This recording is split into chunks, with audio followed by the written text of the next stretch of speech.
Good evening दोस्तों। मैं रुस्तम राज आप सबके अपने यूट्यूब चैनल रियांस क्लासेज में आप सभी का स्वागत करता हूं। मैं आपके लिए बिहार पुलिस और यूपी पुलिस का प्रैक्टिस सेट के लिए महत्वपूर्ण 30 प्रश्न लाया हूं, जो आपके लिए लाभदायक होगा। देखते हैं फर्स्ट क्वेश्चन। एक व्यक्ति लंबे समय तक उपवास पर रहता है, उसके मूत्र में किसकी मात्रा असामान्य होगी? आपका ऑप्शन दिया हुआ है वसा, अमीनो अम्ल, ग्लूकोज और कीटोन। ठीक है ना? तो आपका आंसर हो जाएगा कीटोन। आपका आंसर क्या हो जाएगा? कीटोन। और देखते हैं यहाँ पे कीटोन के बारे में जान लेते हैं। कीटोन जो है गुर्दे द्वारा मूत्र के माध्यम से बाहर निकल जाती है। ठीक है ना? ग्लूकोज ग्लूकोज जो है शरीर को त्वरित ऊर्जा प्रदान करता है। क्या करता है? तो शरीर को त्वरित ऊर्जा प्रदान करता है ग्लूकोज। ठीक है। एक ग्राम वसा के ऑक्सीकरण से शरीर को 9.3 किलो कैलोरी ऊर्जा प्राप्त होती है। ठीक है ना? चलते हैं नेक्स्ट क्वेश्चन की ओर। आगे देखते हैं। निम्नलिखित में से कौन सी दक्षिण अटलांटिक महासागर की शीतल धारा है? कौन सी दक्षिण अटलांटिक महासागर की शीतल धारा है? आपका ऑप्शन है कैनेडी धारा, वेनेजुएला धारा, अंगुलहास धारा या ब्राज़ील धारा। तो आपका आंसर है वेनेजुएला धारा जो है वो शीतल धारा है। ठीक है ना? और देखना है अंगुलहास धारा, ये हिंद महासागर में पड़ता है। कहाँ पड़ता है? हिंद महासागर में पड़ता है। हिंद महासागर में पड़ता है, जो गर्म जलधारा है। ठीक है। और देखना है कैनेडी धारा। कैनेडी धारा जो है अटलांटिक महासागर की ठंडी जलधारा, ये भी है, वही है। ठीक है ना? और देखना है ब्राज़ील धारा के बारे में आप लोग बता दीजिएगा। ठीक है ना? आगे देखते हैं नेक्स्ट क्वेश्चन। निम्नलिखित में से कौन संसार की सबसे बड़ी पोतवाहक नगर है? निम्न में से कौन संसार की सबसे बड़ी पोतवाहक नहर है? आपके ऑप्शन है कील नहर, पनामा नहर, सोन नहर या स्वेज नहर। तो यहाँ आपका आंसर हो जाएगा स्वेज नहर। ठीक है। अब यहाँ देखना है स्वेज नहर कब बना था। स्वेज नहर 1869 ईस्वी में बनकर तैयार हुआ था। और देखना है स्वेज नहर का राष्ट्रीयकरण 1956 ईस्वी में किया गया था। ठीक है ना? और स्वेज नहर 1872 ईस्वी से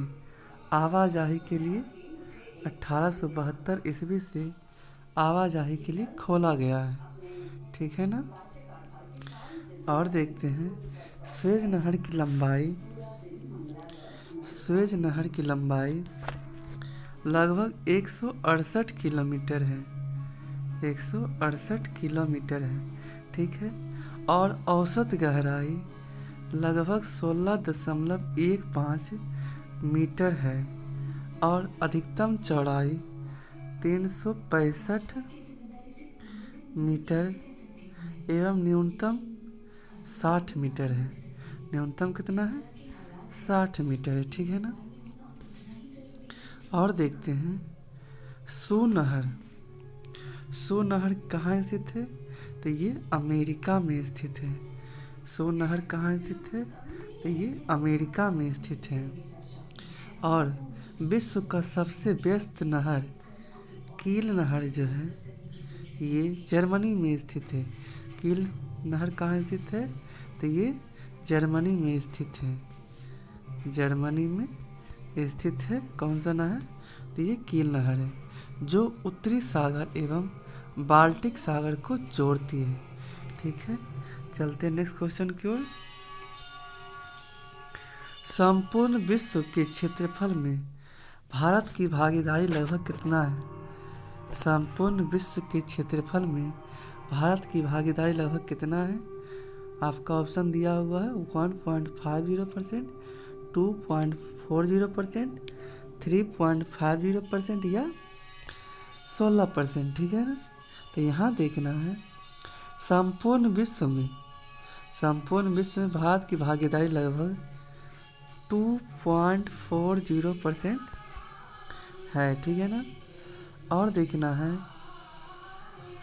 भारत का क्षेत्रफल विश्व के क्षेत्रफल का लगभग 2.42% है। ठीक है ना, अब भारत की आबादी विश्व की आबादी का 17.5% है। ठीक है, ये कब का है? तो 2011 की जनगणना के अनुसार ये किया गया है। ठीक है ना, और देखना है भारत में श्रम शक्ति विश्व में सर्वाधिक है।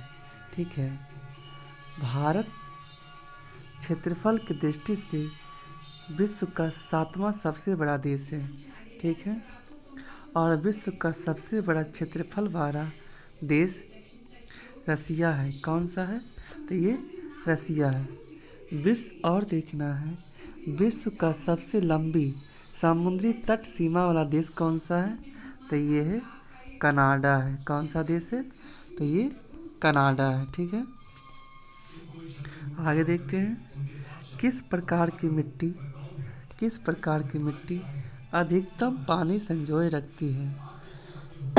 किस प्रकार की मिट्टी अधिकतम पानी संजोए रखती है? दोमट मिट्टी, बलुई मिट्टी, चिकनी मिट्टी या तो लाल मिट्टी। तो यहाँ देखना है आपका ऑप्शन हो जाएगा चिकनी मिट्टी। आपका ऑप्शन क्या आंसर हो जाएगा? चिकनी मिट्टी। ठीक है ना, चिकनी मिट्टी में पोषक तत्व पाया जाता है पोटासियम,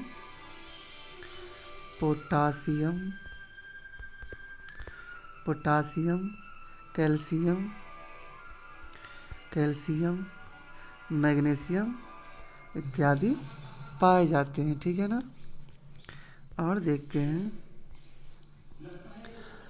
मिट्टी का अध्ययन क्या कहलाता है? तो पेडोलॉजी कहलाता है। मिट्टी का अध्ययन पेडोलॉजी कहलाता है। ठीक है ना, और देखते हैं काली मिट्टी में भी जल धारण करने की क्षमता अधिक होती है।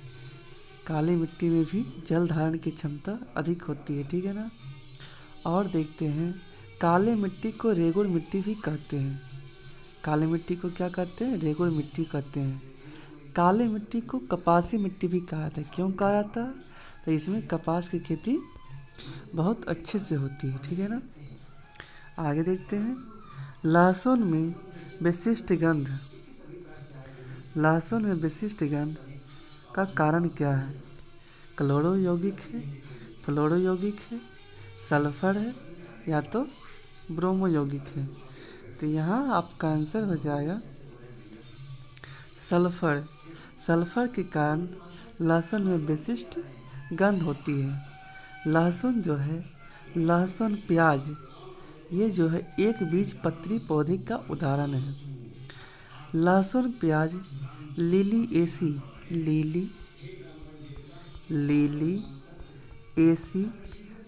कुल का पौधा है। ठीक है, आगे देखते हैं स्टॉक फार्मिंग क्या है? दो तीन फसलों का एक साथ उगाना होता है या पशुओं का प्रजनन होता है, फसल की अदला बदली या इनमें से कोई नहीं। तो यहाँ हम लोग का आंसर हो जाएगा पशुओं का प्रजनन हो जाएगा। ठीक है, कृत्रिम गर्भधान के लिए बैल के वीर्य को द्रव नाइट्रोजन में रखा जाता है। और देखते हैं जैविक खेती जैविक खेती के जनक कौन है? तो ये है Albert Albert Howard. Albert Howard जो हैं जैविक खेती के जनक हैं। ठीक, आगे देखते हैं। विश्व पर्यावरण दिवस कब मनाया जाता है? विश्व पर्यावरण दिवस कब मनाया जाता है? 21 मार्च, 23 दिसंबर या 5 जून या 25 मई। ठीक है, तो यहाँ देखते हैं हम लोग का आंसर हो जाएगा 5 जून। 5 जून को हम लोग का आंसर हो जाएगा। ठीक है ना। और देखते हैं 1973 ईस्वी से 1973 ईस्वी से 5 जून को पर्यावरण दिवस मनाने के लिए शुरू किया गया था। ठीक है ना। और देखते हैं 21 मार्च को कविता दिवस 21 मार्च को कविता दिवस के रूप में मनाते हैं। ठीक है। और देखते हैं 31 मई को विश्व तंबाकू निषेध दिवस मनाया जाता है। ठीक है। 23 दिसंबर को राष्ट्रीय किसान दिवस के रूप में मनाते हैं। ठीक है। और देखना है 14 सितंबर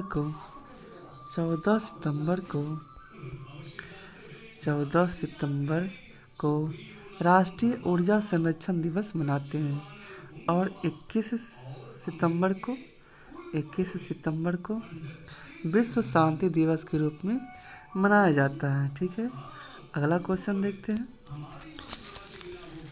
प्रकाश संश्लेषण द्वारा ऊर्जा का कितना प्रतिशत भाग रासायनिक ऊर्जा में परिवर्तित हो जाता है? तो यहाँ आपका ऑप्शन दिया हुआ है 1 से 2%, 1 से 5%, 1 से 10% या 1 से 20%। तो यहाँ हम लोग का आंसर हो जाएगा 1 से 2%। ठीक है, ये हमारा आंसर हुआ। और देखना है प्रकाश रासायनिक क्रिया वर्णहरित के ग्रेना में संपन्न होती है।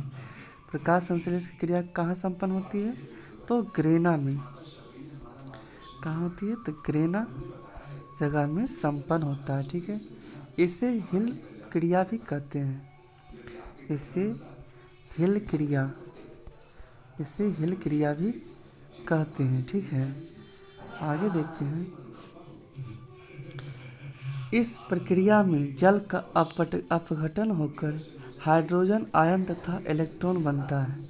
ठीक है, जल के अपचयन के लिए ऊर्जा प्रकाश द्वारा प्राप्त होता है।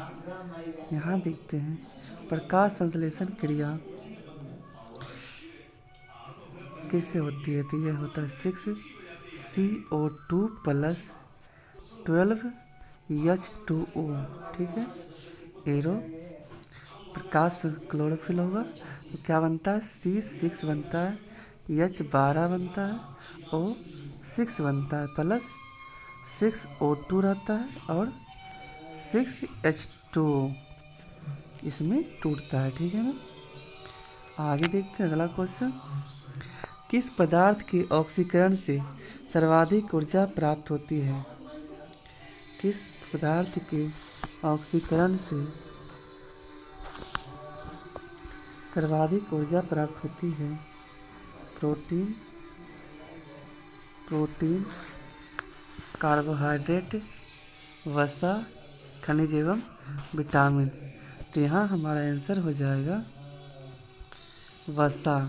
वसा से सर्वाधिक ऊर्जा प्राप्त होती है।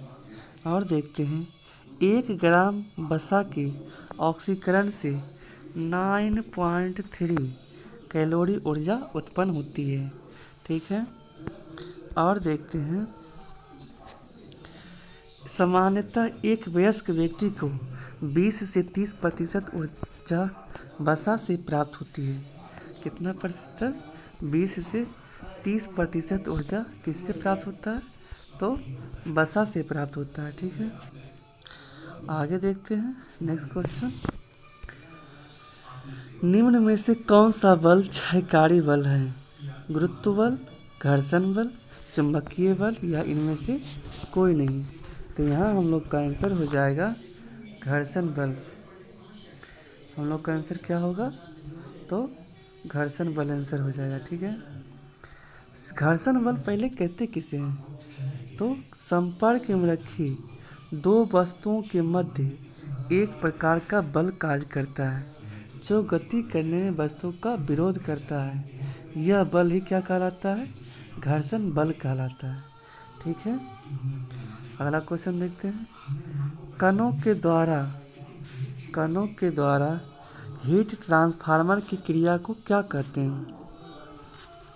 तो इसे हम कंडक्शन कहते हैं। क्या कहते हैं? तो कंडक्शन कहते हैं। ठीक है, अगला क्वेश्चन देखते हैं। निम्नलिखित में कौन जल को जीवाणु मुक्त करने में प्रयुक्त होता है? निम्नलिखित में से कौन जल को जीवाणु मुक्त करने में प्रयुक्त होता है? ओजोन होता है, क्लोरीन डाइऑक्साइड होता है, क्लोरेमीन होता है या प्रयुक्त सभी होता है? तो यहाँ हमारा आंसर हो जाएगा उपर्युक्त सभी होगा। ठीक है ना, यहाँ देखते हैं। ब्लीचिंग पाउडर का प्रयोग कीटाणुनाशक के रूप में होता है।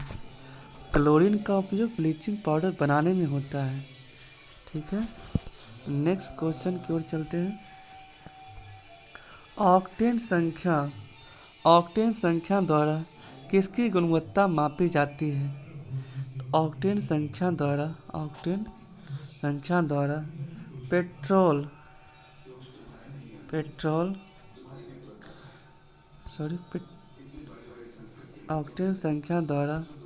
पेट्रोल की गुणवत्ता मापी जाती है। ठीक है ना, नेक्स्ट क्वेश्चन देखते हैं। अद्वैत दर्शन के संस्थापक कौन है? अद्वैत दर्शन के संस्थापक कौन है? शंकराचार्य, अभिनव गुप्त या रामानुज या माधव? कौन है? तो यहाँ हमारा आंसर हो जाएगा शंकराचार्य।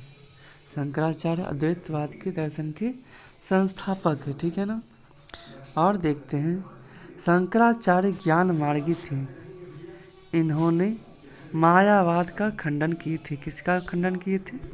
तो मायावाद का खंडन किए थे। ठीक है ना, अचिंत्य भेदभाव के प्रवर्तक चैतन्य महाप्रभु थे। ठीक है, अगला क्वेश्चन देखते हैं। महाबलीपुरम के रथ मंदिर का निर्माण किसने करवाया था? महाबलीपुरम के रथ मंदिरों का निर्माण किसने करवाया था? तो ये हैं हमारे नरसिंह वर्मन। कौन है? तो नरसिंह वर्मन फर्स्ट।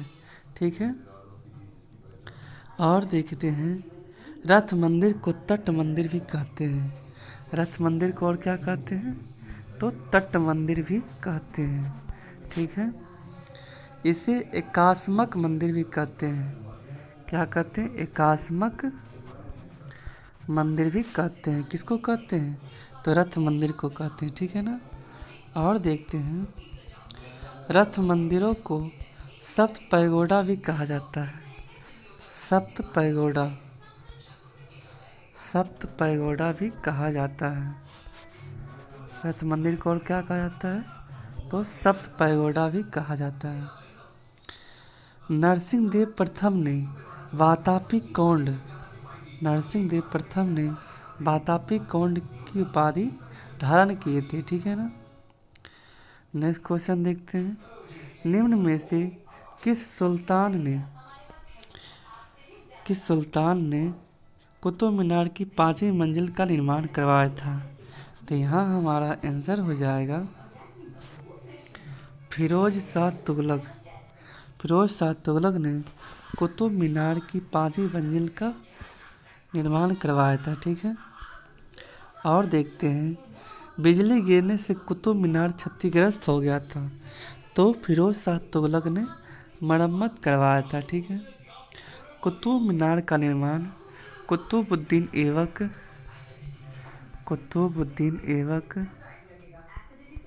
ऐबक ने करवाया था। ठीक है। ऐबक ने करवाया था। और देखते हैं कुतुब मीनार को पूरा इल्तुतमिश ने किया था। ठीक है। और सिकंदर शाह लोदी ने भी कुतुब मीनार का मरम्मत और सौंदर्यीकरण भी करवाया था। ठीक है। कुतुब मीनार को भारत में इस्लाम विजय का प्रतीक माना जाता है। किसका प्रतीक माना जाता है? तो इस्लाम विजय का प्रतीक माना जाता है। कुतुबुद्दीन ऐबक गुलाम वंश का राजा था, गुलाम वंश का शासक था। ठीक है। आगे देखते हैं नेक्स्ट क्वेश्चन। अंग्रेजों का फोर्ट विलियम कहाँ स्थित है? बम्बई में है, कलकत्ता में है, मद्रास में है या पांडिचेरी में है? तो यहाँ हमारा आंसर हो जाएगा कलकत्ता में है। कहाँ है? तो कलकत्ता में है। फोर्ट विलियम राजा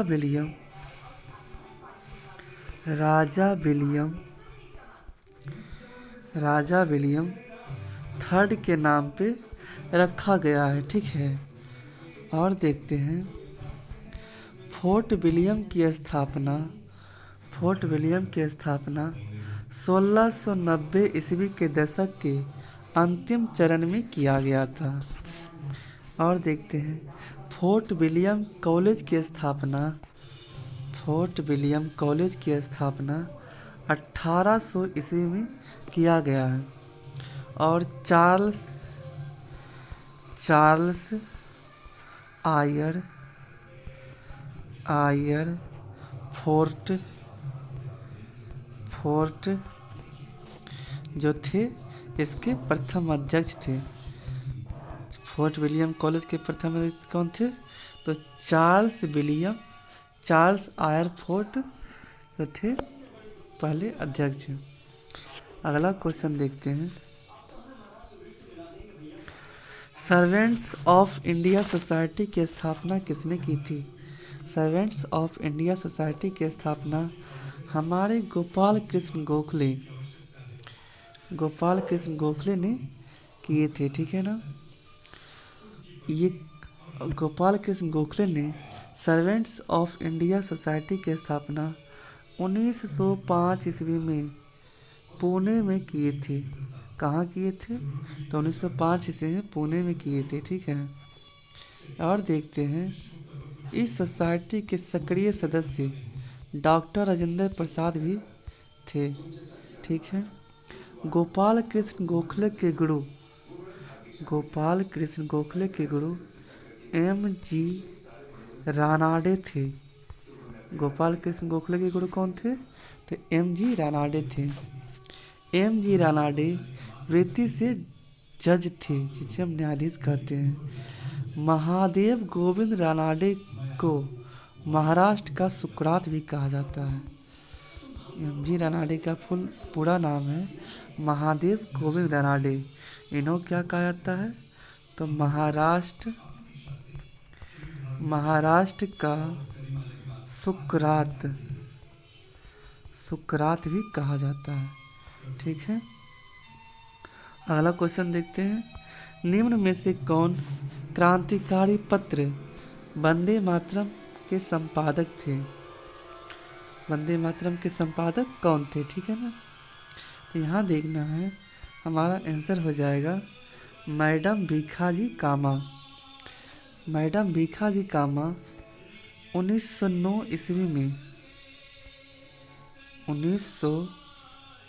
ईस्वी में वंदे मातरम समाचार पत्र निकाले थे। ठीक है ना। कब निकाले थे? तो ये 1909 ईस्वी में पेरिस से। कहाँ से निकाले थे? तो ये निकाले थे पेरिस से, यह पत्र निकाले थे। ठीक है ना। श्याम जी कृष्ण श्यामजी कृष्ण वर्मा ने 1905 ईस्वी में 1905 ईस्वी में इंडिया हाउस की स्थापना किए थे, जो हमारा लंदन में था। कहाँ था? ये लंदन में पड़ता है। ठीक है। इंडिया हाउस भारत का विदेश में सबसे महत्वपूर्ण क्रांतिकारी संगठन था। और देखते हैं लाला हरदयाल, ये लाला हरदयाल गदर पार्टी की स्थापना 1913 ईस्वी में किए थे। और देखते हैं मैडम भीखाजी कामा को भारतीय क्रांतिकारियों की माता कहा जाता है। भारतीय क्रांतिकारियों की माता किसे कहा जाता है? तो मैडम भीखाजी कामा को कहा जाता है। अगला क्वेश्चन देखते हैं। द्वितीय विश्व युद्ध के बाद 1946 ईस्वी में कौन आया था? कि क्रिप्स मिशन आया था, कैबिनेट मिशन आया था, वेवेल योजना आया था, या साइमन कमीशन आया था? तो यहाँ हमारा आंसर हो जाएगा कैबिनेट मिशन आया था। ठीक है। कैबिनेट मिशन ने अपना प्रस्ताव 16 मई 1946 ईस्वी को प्रकाशित किया था। इसमें 3 महत्वपूर्ण बातें कही गई थी। इसमें है फर्स्ट में अंतरिम सरकार का गठन। ठीक है, अंतरिम सरकार का गठन। दूसरा में था पाकिस्तान की मांग को अस्वीकार कर दिया। तीसरा है संविधान सभा का गठन की प्रक्रिया। आगे देखते हैं, नेक्स्ट बताते हैं। कैबिनेट मिशन के तहत कैबिनेट मिशन के अध्यक्ष कौन थे? तो ये थे सर पेंथिक लॉरेंस, जो थे कैबिनेट मिशन के अध्यक्ष थे। ठीक है ना। और देखते हैं क्रिप्स मिशन कब आया था? तो क्रिप्स मिशन 1942 ईस्वी में भारत आया था। ठीक है। और हमारा साइमन कमीशन जो है 8 नवंबर 1927 ईस्वी में इसका सृजन हुआ था। और वेवेल योजना जून 1945 ईस्वी में लागू हुआ था। ठीक है। अगला क्वेश्चन देखते हैं। महात्मा गांधी ने अपनी आत्मकथा मूलतः किस भाषा में लिखी थी? यहाँ आपको ऑप्शन दिया हुआ है, अंग्रेजी में, गुजराती में, मराठी में, या तो हिंदी में। तो हमारा आंसर हो जाएगा गुजराती में। ठीक है, आंसर क्या हो जाएगा?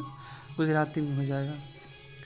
महात्मा गांधी ने हिंद स्वराज, सर्वोदय, गीता माँ, सत्याग्रह, नैतिक धर्म आदि पुस्तकें इन्होंने ही लिखे थे। ठीक है ना। अगला क्वेश्चन देखते हैं। प्रतिष्ठित टाइलर पुरस्कार किस क्षेत्र में विशिष्ट योगदान हेतु प्रदान किया जाता है? तो यहाँ हमारा आंसर हो जाएगा पर्यावरण सुरक्षा के लिए यह दिया जाता है। ठीक है ना। पर्यावरण से संबंधित पुरस्कार है राजीव गांधी पुरस्कार किससे है? तो ये पर्यावरण से ही है। ठीक है ना। और इंदिरा गांधी पर्यावरण अवार्ड भी इन्हीं से है। इंदिरा प्रियदर्शनी, बसुमित्र, वृक्ष मित्र पुरस्कार आदि इसी से दिया गया है। ठीक है। और देखते हैं टाइलर पुरस्कार की स्थापना कब हुआ था? तो टाइलर पुरस्कार 1973 ईस्वी में स्थापित किया गया था। ठीक है। नेक्स्ट क्वेश्चन की ओर चलते हैं। विश्व प्रसिद्ध मयूर सिंहासन मुगलों के किस भवन में रखा गया था? तो यहाँ आपका आंसर हो जाएगा दीवान ए आम। कहाँ गया? आपका आंसर है दिल्ली के लाल किले, दिल्ली के लाल किले, दिल्ली के लाल किले दीवान ए आम में रखा गया था। ठीक है ना। और देखते हैं कि मयूर सिंहासन को किसके द्वारा बनाया गया था? तो ये बेबादल खां, बेबादल खां के द्वारा बनाया गया था। किसके द्वारा बनाया गया था? तो बेबादल खां के द्वारा बनाया गया था। और देखते हैं तख्त ए ताउस को नादिर शाह ले गया था। तख्त ए ताउस को कौन सा ले गया था? तो नादिर शाह लेके चला गया था। ठीक है। अगला क्वेश्चन देखते हैं 20 रुपये के नोट पर निम्नलिखित में से किस राष्ट्रीय उद्यान की छवि है? आपका ऑप्शन दिया हुआ है माउंट हैरियट, रणथंभौर राष्ट्रीय उद्यान, कार्बेट राष्ट्रीय पार्क या सुंदरवन। तो यहाँ हमारा आंसर हो जाएगा माउंट हैरियट। ठीक है। और देखते हैं 25 अगस्त 2017 को 25,2017 को 200 रुपये का नोट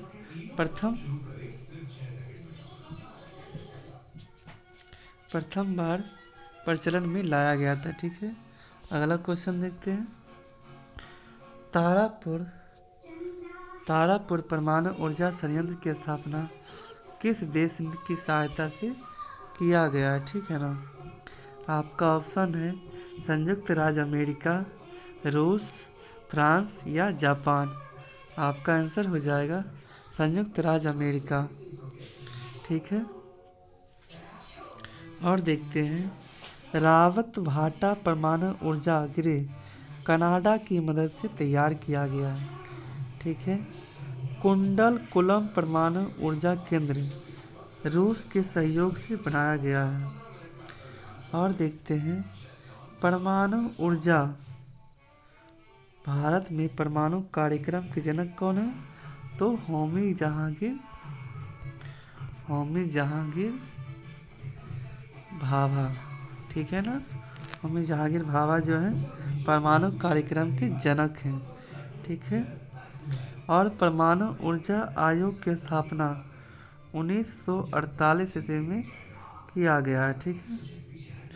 नेक्स्ट क्वेश्चन देखते हैं सन 2011 की जनगणना के अनुसार किस जिले में महिला साक्षरता दर सबसे अधिक थी?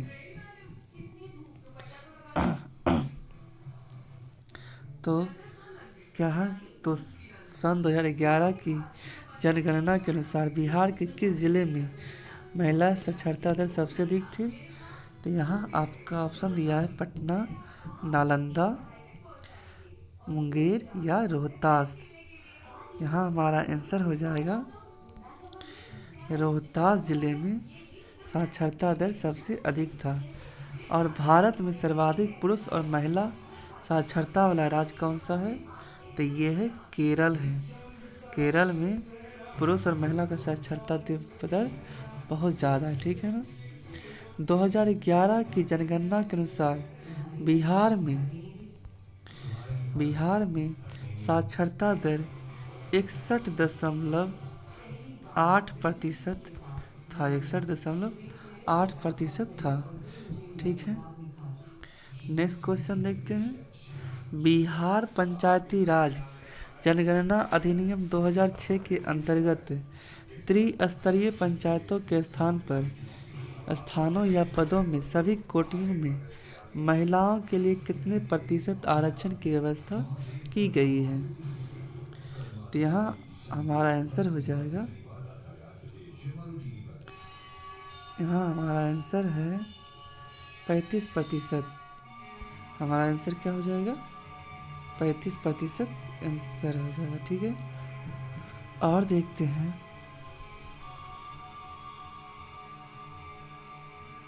माफ कीजिएगा यहाँ हमारा आंसर हो जाएगा 50%। ठीक है, हमारा आंसर क्या हो जाएगा 50%। और देखते हैं, बिहार का अनुसरण अन्य राज्यों ने भी किया है। ठीक है, 73वां संविधान संशोधन का संबंध पंचायती राज से है। बिहार भारत का प्रथम राज्य है जहां नगर पालिका में भी महिलाओं को 50% आरक्षण देने की घोषणा किया गया है। नेक्स्ट क्वेश्चन देखते हैं,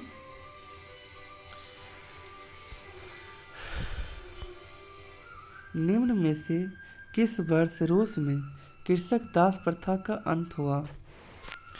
तो यहाँ आपका ऑप्शन है 1863 ईस्वी, 1862 ईस्वी, 1864 ईस्वी या 1861 ईस्वी। तो हमारा आंसर हो जाएगा 1861 ईस्वी। 1861 ईस्वी में रूस में कृषक दास प्रथा का अंत हो गया। वर्ष 1861 ईस्वी में जार अलेक्जेंडर द्वितीय के द्वारा कृषि दास प्रथा समाप्त कर दी गई। किसके द्वारा किया गया था?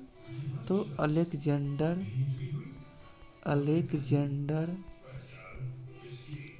द्वितीय के द्वारा कृषि दासता खत्म हो गया। जार मुक्तिदाता के नाम से इसे जार मुक्तिदाता के नाम से भी जाना जाता है। और देखते हैं, रूस का अंतिम जार शासक कौन था? तो ये था जार निकोलस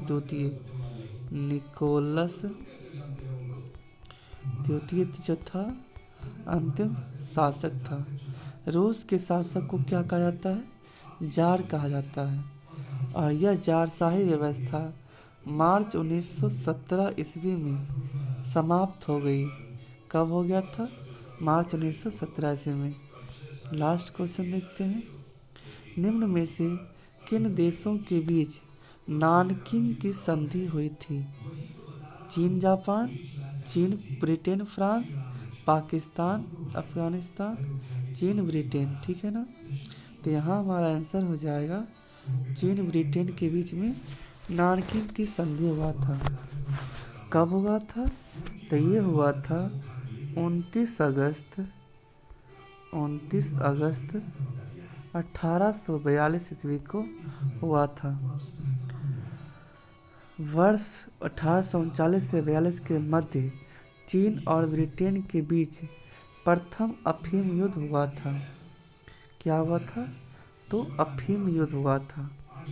ठीक है, जो इस संधि के तहत खत्म हुआ। आशा करते हैं वीडियो आप लोग को पसंद आए।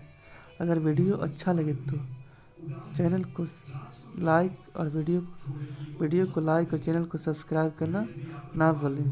Thank you.